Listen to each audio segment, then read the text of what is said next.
ஞானானந்தமயம் தேவம் நிர்மலஸ்படிகாகிருதியும் ஆதாரம் சர்வ வித்யானாம் ஹயக்ரீவம் உபாஸ்மகே. நேயர்கள் அனைவருக்கும் அஸ்ட்ரோ KS ஐயங்காரின் பணிவான நமஸ்காரம். 2026 புது வருட ஆங்கில புத்தாண்டு பலன்கள். முதல்ல எல்லோருக்கும் என்னுடைய ஆங்கில புத்தாண்டு நல்வாழ்த்துக்கள். என்னுடைய சப்ஸ்கிரைபர்ஸ், என்னை ஃபாலோ பண்ணுறவங்க எல்லாருக்குமே உங்களுக்கு வாழ்த்துக்கள். சரி, இந்த 2026 புது வருஷம், எதனால் நம்ம இதை புது வருஷம்னு சொல்கிறோம் அப்படின்னா, ஃபினான்ஷியல் நியூ இயர் அப்படின்னு சொல்லக்கூடியது, அதாவது உலகம் மொத்தமே கடைபிடிக்கக்கூடிய கேலண்டர் இயர்னு சொல்லக்கூடிய 2026 வருடம் ஜனவரி மாதம் 1ஆம் தேதி அதிகாலை 00 hours அப்படின்னு சொல்லக்கூடிய விஷயத்தை இந்த வருஷம் மார்கழி மாதம் 16ஆம் தேதி பிறகுறது. இந்த வருஷம் பார்த்தாலேயானால் நட்சத்திரம்னு பார்க்கும்போது ரோகிணி 1ஆம் பாதம், ரோகிணி நட்சத்திரத்தில் சந்திரன் உச்சம் பெற்ற நிலையில் பிறக்கக்கூடிய காலகட்டமாக அமைகிறது. இந்த வருஷத்தினுடைய பலன்கள் எப்படி இருக்கும் அப்படின்றது ஒரு ராசியாகவும் பார்க்கலாம், பொதுவான பலன்களையும் கொஞ்சம் பார்க்கலாம். முதல்ல இந்த வருஷத்தினுடைய கோல்சாரம் என்னென்ன மாற்றங்கள் வருது அப்படின்றத முதல்ல பார்ப்போம். இந்த வருஷத்தில் காலபுருஷ தத்துவத்தின் 2வது ராசியான ரிஷபத்தில் சந்திரன் உச்சம் பெற்று இருக்கார், மிதுனத்தில் குரு வக்ரம், சிம்மத்தில் கேது. அது தவிர பார்த்தீங்கன்னா உங்களுக்கு இந்த வருஷத்தில் சமசப்தமம் அப்படின்னு சொல்லக்கூடிய இடத்துல மாந்தி வருது. அதாவது இந்த வருஷம் பிறக்கும்போது 8ஆம் இடத்துல 4 கிரகங்கள், மாத கிரகங்கள்னு சொல்லக்கூடிய சூரியன், செவ்வாய், புதன் மற்றும் சுக்கிரன் இருக்கார். சனியும் ராகுவும் கும்பத்தில் இருக்கார். இந்த வருஷம் இந்த வருஷத்தில் பார்த்தீங்கன்னா வரக்கூடிய மாறுதல்கள் அப்படின்னு சொல்ல போனால், எடுத்த உடனே 17/3/2026 அன்னைக்கு குரு வக்ர நிவர்த்தி ஆறுது. அதற்கு முன்னாடி பார்த்தீங்கன்னா 6/3/2026 அன்னைக்கு சனி கும்பத்தை விட்டு மீனத்துக்கு போகிறார்.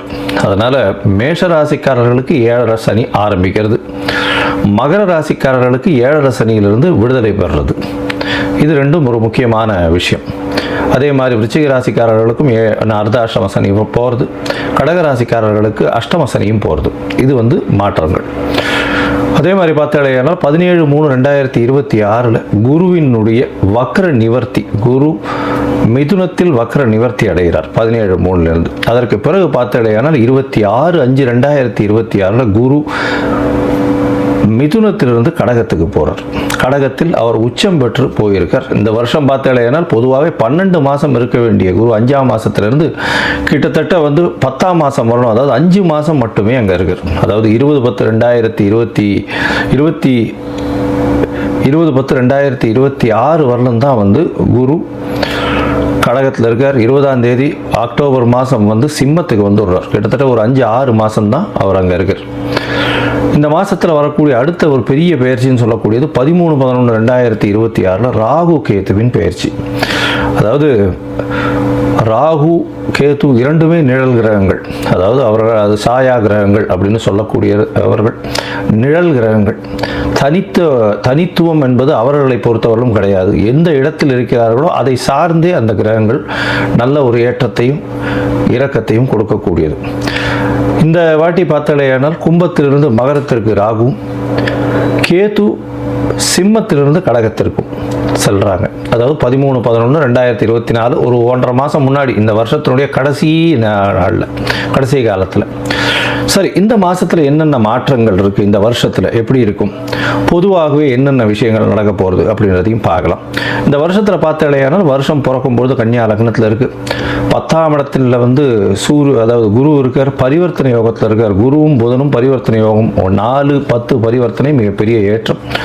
இந்த வருஷத்தில் பார்த்தோம்னா நம்மளுக்கு பொதுவான பலன்கள் அப்படின்னு பார்க்கும்பொழுது தொழில் அபரிமிதமாக இருக்கும். அதுவும் கணக்கு தொழில்கள், ஷேர் மார்க்கெட் 85 95 வரலும் 95,000 பாயிண்ட்ஸ் வரலும் போகக்கூடியது நிச்சயமாக உண்டு. போன வருஷம், அதாவது 2025 நான் சொல்லியிருந்தேன், டிசம்பர் மாதத்துக்குள்ளே 85,000 பாயிண்ட் தாண்டக்கூடிய வாய்ப்புகள் அதிகம் அப்படின்னு சொல்லியிருந்தேன். ஏன்னா புதன் ரொம்ப ஸ்ட்ராங்காக இருந்ததுனால இந்த வருஷம் ஒரு 10,000 பாயிண்ட் வரலும் நிச்சயமாக மாற்றங்கள் ஏற்படுத்தும். 95,000 பாயிண்ட்லேருந்து 1,00,000 பாயிண்ட் வரலும் சென்செக்ஸ் வரக்கூடிய வாய்ப்புகள் நிச்சயமாக உண்டு. ஷேர் மார்க்கெட்டினுடைய இது ரொம்ப இன்க்ரீஸ் ஆகக்கூடிய வாய்ப்பு உண்டு. கணிதம் சார்ந்த துறைகள் எல்லாமே பலப்படும். அதை தவிர வந்து அனலிட்டிக்கல் லேப்ஸ் எல்லாமே வந்து ரொம்ப அதிகமாக இருக்கும். அதை தவிர இந்த அக்கௌண்டிங் ஆப்ஸ் எல்லாம் வந்து நிறைய ஏறும். சார்ட்டர்ட் அக்கௌண்டன்ஸுக்கு டிமாண்ட்ஸ் ரொம்ப அதிகமாகும். அதிகமான சார்ட்டர்ட் அக்கௌண்டன்ஸ் அவைலபிளாக இருப்பாங்க. அதை தவிர பார்த்தாலேயானால் பண வரவிற்கு பஞ்சம் இருக்காது. ஏன்னா கேந்திரத்தில் 4ஆம் இடத்துல வந்து திக்பலம் பெற்று சுக்கிரன் இருக்கிறது பெரிய விசேஷம். இதன் மூலியமாக ஆட்சியில் இருப்பதாக எடுத்துக்கொள்ளணும். அதனால் வந்து பண வரவிற்கு பஞ்சம் இருக்காது. எடுத்த காரியங்கள் எல்லாமே நிறைவேறும். இந்த வாட்டி பணப்புழக்கம் கொஞ்சம் அதிகமாகவே இருக்கக்கூடிய காலகட்டம். சுக்கிரனும் 4ஆம் இடத்துல இருந்து திக்பலம் பெறதுனாலையும், அதாவது இந்த கன்னியா லக்னத்துக்கு 4ஆம் இடத்துல இருக்கிறதுனால திக்பலம் பெற்று போகிறதுனாலையும், சந்திரனும் உச்சம் பெற்று போகிறதுனாலையும் பெண்களுடைய டாமினன்ஸ் இந்த வருஷம் ரொம்ப அதிகமாகவே இருக்கும். எந்த ஒரு விஷயத்திலையும் பெண்களுடைய ஆளுமை அதிகமாக இருக்கக்கூடிய வருஷமாக இந்த வருஷம் அமையும். கலைத்துறை, அதை தவிர வந்து பார்த்தோம்னா அழகு துறைகள், ஆடை விளம்பரம், அலங்காரம், இந்த மாதிரியான துறைகள் மிகவும் மேன்மை பெறக்கூடிய வாய்ப்புகள் நிச்சயமாக உண்டு. தண்ணீர் சம்பந்தப்பட்ட, பால் சம்பந்தப்பட்ட, பால் பதனிடுதல் சம்பந்தப்பட்ட துறைகள் மிகவும் ஏற்றத்தை கொடுக்கக்கூடிய வாய்ப்புகள் உண்டு. அரசாங்கத்திற்கு பார்த்தடையானால் இந்த விமானப்படை மூலியமாக, விமானம் பொருட்கள் மூலியமாக நிறைய ஏற்றம் வரும். இராணுவ தளவாடங்கள் விற்கிறதுல விமானம் சம்பந்தப்பட்ட விஷயங்களில் பெரிய ஏற்றம் வரக்கூடிய வாய்ப்புகள். ஏன்னா ராகு ரொம்ப ஸ்ட்ராங்காக இருக்கக்கூடிய காலகட்டமாக அமைய போகிறது. இந்த வருஷத்தில் பார்த்தடையானால் குருவும் உச்சம் பெற்று போகிறதுனால தங்கம் ஸ்திரமாகக்கூடிய வாய்ப்பு உண்டு. தங்கம் விலை பார்த்தோம்னா ஸ்திரமாக இருக்கக்கூடிய வாய்ப்புகள் நிச்சயமாக இருக்கும். ஸ்திரம் அப்படின்னா 12,000 to 15,000 ரேஞ்சிலேயே தான் இருக்கும். ரொம்பவும் இறங்கிறதுக்கு வாய்ப்புகள் நிச்சயமாக கிடையாது. மேக்சிமம் போச்சுன்னா 14 ரூபா 15,000 ரூபா வரலும் 1 கிராம் போகிறதுக்கு வாய்ப்புகள் உண்டு. அதற்கு மேலே போகக்கூடிய வாய்ப்புகள் நிச்சயமாக இல்லை. ஆனால் வெள்ளியின் விலை நிச்சயமாக உச்சத்தை தொடும், அதிகமான இதுவாக வரும். வைரத்தின் விலையும் அதிகமாக வரக்கூடிய வாய்ப்புகள் நிச்சயமாக உண்டு. ஏன்னா சுக்கிரன் ரொம்ப ஸ்ட்ராங்காக இருக்கக்கூடிய காலகட்டமாக இருக்கு. அதனால நிச்சயமாக உங்களுக்கு வெள்ளியும் வைரமும் விலை ஏற்றம் அதிகமாக இருக்கக்கூடிய வாய்ப்புகள் மிகவும் அதிகம். அதை தவிர வந்து பார்த்தாலேயானால் மைனிங் செக்டர், அதாவது வானூர்தி செக்டர், அதை தவிர வந்து ஏரோஸ்பேஸ், ஏரோடைனமிக்ஸ், அதை தவிர ஏவியேஷன், இது எல்லாமே அதிகமாக வளரக்கூடிய வாய்ப்புகள் நிச்சயமாக உண்டு. நெருப்பு சம்பந்தமான பிரச்சனைகள் வரக்கூடிய வாய்ப்புகள் உண்டு. 1-2 நெருப்பு இன்சிடென்ட்ஸ் நடக்கும். மோஸ்ட்லி இந்த வருஷத்தில் ஒரு பெரிய விபத்தை சந்திக்க வேண்டிய காலகட்டமாக நிச்சயமாக வரும். அது தவிர பார்த்தாலேயானால் இந்த வருஷத்தில் என்ன சொல்கிறது, அதாவது இது கீழ்த்தட்டு மக்கள் மூலியமாக சற்று புரட்சிகரமான பிரச்சனைகள் வரக்கூடிய வாய்ப்புகள் உண்டு. அதாவது என்ன சொல்றது, ஒரு எதிர்ப்பு குரல்கள் அரசாங்கத்தை நோக்கி அதிகமாக இருக்கக்கூடிய காலகட்டமாக அமைய போகிறது. ஆனால் மொத்தத்தில் பார்க்கும்பொழுது தண்ணீர் பற்றாக்குறை இருக்காது. அதிகமான மழை பெருக்கம் இருக்கக்கூடிய வாய்ப்புகள் அதிக மழை வர்றதுனால வெள்ளங்கள் அதிகமாக இருக்கும். வெள்ளத்தின் மூலியமாக பயிர்கள் வேஸ்டாக போகக்கூடிய வாய்ப்பு. ஒரு பக்கத்தில் மழை அதிகமாக கொட்டி பழைய பயிர்கள் வேஸ்ட் ஆகக்கூடிய வாய்ப்புகள், அதாவது உணவு தானியங்கள் வேஸ்ட் ஆகக்கூடிய வாய்ப்புகள் உண்டு. இந்தியாவினுடைய ஏற்றுமதி இறக்குமதி சற்று பாதிக்கக்கூடிய வாய்ப்புகள் நிச்சயமாக இருக்கும்.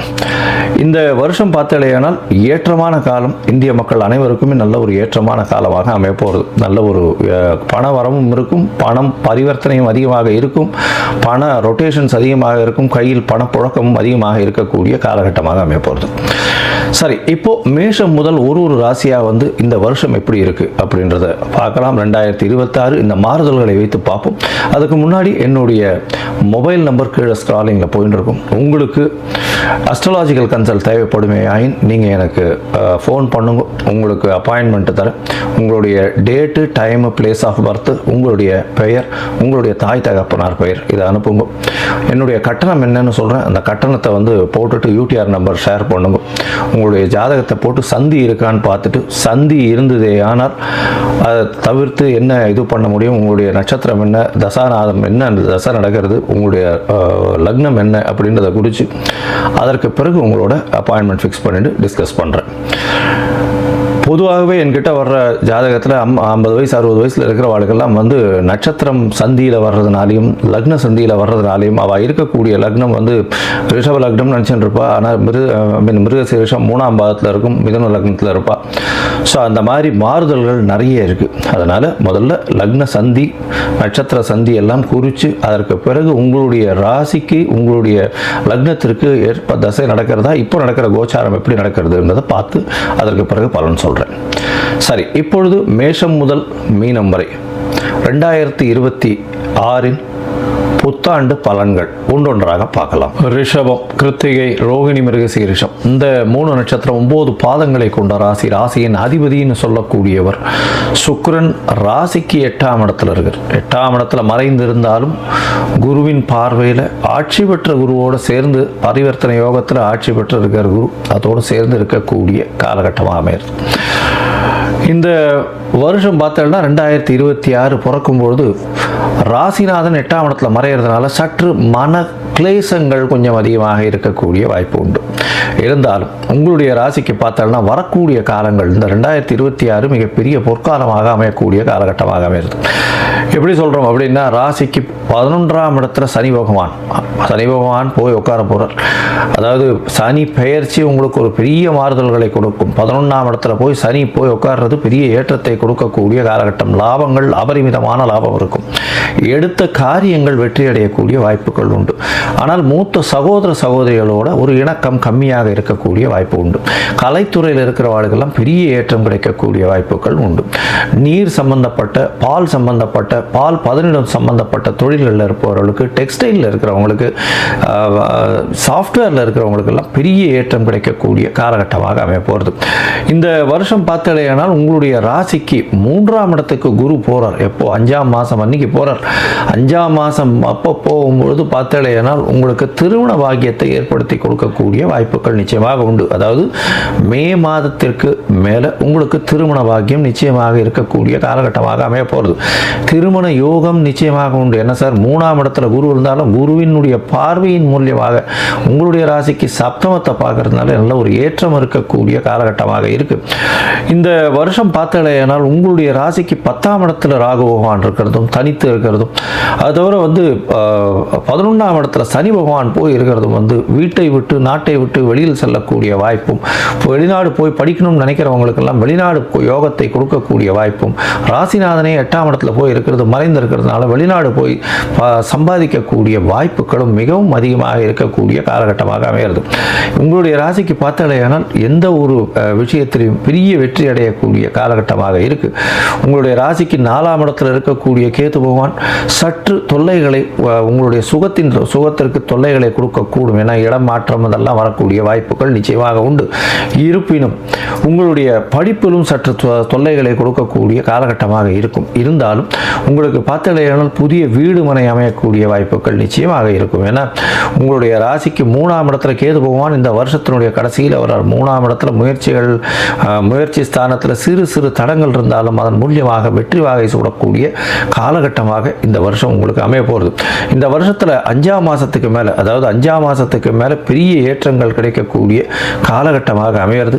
ஏன்னா 9ஆம் இடத்தை, அதாவது உங்களுடைய ராசிக்கு 9ஆம் இடத்தையும் 11ஆம் இடத்தையும் குருவே பார்க்கிறார். லாபங்கள் அதிகமாக இருக்கும். எல்லா முயற்சிகள், எந்த முயற்சிகள் எடுத்தாலும் வெற்றிகள் உங்களை சூழ்ந்து மிகப்பெரிய ஏற்றத்தை கொடுக்கக்கூடிய காலகட்டமாக அமைய போகிறது. இந்த வருஷம் பார்த்தலையானால் தொழிலில் அதிக லாபம் இருக்கும். ஏன்னா 10ஆம் அதிபதியே 11ஆம் இடத்துல போய் இருக்கிறது பெரிய விசேஷத்தை கொடுக்கக்கூடிய காலகட்டம். அதுவும் 11ஆம் அதிபதியான குருவின் மூலியமாக 10ஆம் அதிபதியான சனியை பார்க்கறது பெரிய விசேஷத்தை கொடுக்கும். அதுவும் 11ஆம் இடம்னு சொல்லக்கூடிய இடத்துல சனியே போய் உட்கார்றது உங்களுக்கு அபரிமிதமான லாபங்களை தொழில் மூலியமாக கொடுக்கக்கூடிய வாய்ப்புகள் உண்டு. சரி, மொத்தத்தில் பார்க்கும்பொழுது இந்த ரிஷபராசிக்காரர்களுக்கு மிகப்பெரிய ஏற்றத்தை கொடுக்கக்கூடிய காலம். முதல் 6 மாத காலங்கள் பார்த்தேனால் உங்களுக்கு மாற்றங்கள், ஏற்றங்கள் இருக்கக்கூடிய வாய்ப்புகள் நிச்சயமாக உண்டு. பணவரவிற்கு பஞ்சம் இருக்காது. எடுத்த காரியங்கள் நல்லபடியாக இருக்கும். பேச்சில் நல்ல ஒரு நளினம் இருக்கும். எல்லாவற்றையும் பேச்சின் மூலியமாக வெல்லக்கூடிய வாய்ப்புகள் உண்டு. வெளிநாடு, வெளியூர், வெளிமாநிலம் செல்லக்கூடிய வாய்ப்புகள் நிச்சயமாக இந்த காலகட்டத்தில் கிடைக்கும். புதிய வீடு மனை வாங்கக்கூடிய பாக்கியங்கள் நிச்சயமாக இருக்கும். உங்களுக்கு 11ஆம் இடத்தில் சனி பகவான் வரும்பொழுது பெரிய ஏற்றம் கிடைக்கும். தொழிலில் அபரிமிதமான லாபங்கள் கிடைக்கக்கூடிய வாய்ப்புகள் உண்டு. குருவின் மாற்றம், அதாவது 5ஆம் மாதத்துக்கு மேலே பார்த்தீங்கன்னா உங்களுக்கு 7ஆம் இடத்தை குரு பார்க்கறதுனால எந்த ஒரு விஷயத்திலும் எதிர்பாலினத்தவர் மூலியமாக நல்ல ஒரு வெற்றி உண்டாகும். கூட்டு தொழிலில் பெரிய ஏற்றம் இருக்கும். திருமண பாக்கியம் ஏற்படக்கூடிய வாய்ப்புகள் நிச்சயமாக உண்டு. உங்களுக்கு பார்த்தீங்கன்னா எழுத்து தொழிலில் இருக்கவங்க, கவிதை தொழிலில் இருக்கவங்களுக்கு பெரிய ஏற்றத்தை கொடுக்கும். கொடுக்கக்கூடிய காலகட்டம். அது தவிர இந்த சின்னத்திரை வெள்ளித்திரையில் இருக்கவங்களுக்கு மிகப்பெரிய ஏற்றமான காலகட்டமாக இந்த வருஷம் அமைய போகிறது. உங்களுடைய ராசிக்கு 9ஆம் இடத்தையும் வந்து குரு பார்க்குறார். பெரிய ஏற்றம் கொடுக்கக்கூடிய, வெளிநாடு போய் படிக்கக்கூடிய யோகம். அதாவது 5ஆம் மாதத்துக்கு மேலே உங்களுக்கு 9ஆம் இடத்தை பார்க்கறது பெரிய விசேஷம். வெளிநாட்டில் போய் படிக்கக்கூடிய, வேலைகள் செய்யக்கூடிய, வேலையின் மூலியம் லாபம் வரக்கூடிய காலகட்டமாக இந்த வருஷம் அமைய போகிறது. இந்த வருஷம் மிகப்பெரிய பொன்னான காலமாக இந்த ரிஷபராசிக்காரர்களுக்கு அமைய போகிறது. ஒரு தரமாவது ஸ்ரீரங்கம் போய் ரங்கநாதனை சேவிச்சுட்டு வாங்க. அதை தவிர வெள்ளிக்கிழமை அருகில் இருக்கக்கூடிய ரங்கநாதர் கோவிலுக்கோ, மகாலட்சுமி டெம்பிள், மகாலட்சுமி கோவிலுக்கோ உங்களால் முடிஞ்ச அளவுக்கு பால் கொடுத்துட்டு வாங்க. பால் வந்து அபிஷேகத்துக்கோ, பால் திருமஞ்சனத்துக்கோ கொடுத்துட்டு வாங்க. நல்ல ஒரு ஏற்றம் உங்களுடைய வாழ்வில் நிச்சயமாக வரும். வெள்ளை பட்டு ஆடை தானம் கொடுங்க இந்த வருஷம். அது வந்து கோவில்லையோ, கோவில் அர்ச்சகருக்கோ பட்டு துணியில் வஸ்திரம் வந்து தானம் கொடுங்க. அது உங்களுடைய வாழ்வில் மிகப்பெரிய ஏற்றத்தை கொண்டு போய் குவிக்கும்.